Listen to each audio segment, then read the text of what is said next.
নিশা এবং রিয়ান একই স্কুলে পড়তো, কিন্তু কখনো তাদের পরিচয় হয়নি। রিয়ান ছিল একদম শান্ত এবং নিজমুখী, আর নিশা ছিল উচ্ছল এবং সবাইকে সাহায্য করতে পছন্দ করত। একদিন স্কুলের পাঠশালায় এক বিশেষ প্রকল্পের জন্য তাদের দুজনকে একসাথে কাজ করতে বলা হয়। প্রকল্পের কাজ শুরু করার দিন নিশা এবং রিয়ান একই বেঞ্চে বসে কথা বলছিল। নিশা সবার মতো অভ্যস্ত নয়, কিন্তু তার পরিশ্রম এবং উদ্যম দেখে রিয়ান তার প্রতি সহানুভূতিশীল হয়ে ওঠে। প্রকল্পের সময় নিশা জানায় সে শখের বসে কবিতা লিখে।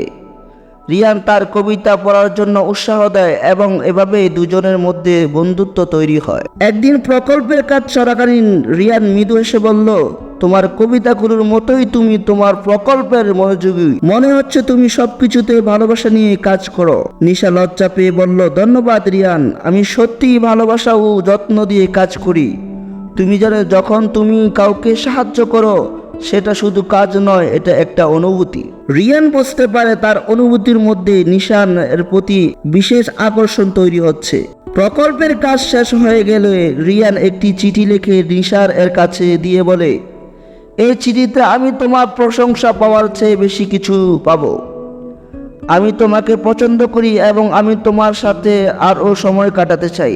নিশা চিঠি পড়ে হাসলো এবং তার চোখে একটি উজ্জ্বলতা সৃষ্টি হলো। সে বলল, রিয়ান, আমি জানি তুমি আমার প্রতি কি অনুভব করো, আর আমিও তোমার প্রতি সেই একই অনুরূপ রাখি। তারা দুজনেই জানতো তাদের সম্পর্কের শুরুটা কেবল একটি ছোট প্রকল্পের মাধ্যমে হলেও তাদের বন্ধুত্ব এবং প্রেম এখন একটি নতুন অধ্যায়ের দিকে এগিয়ে যাচ্ছে।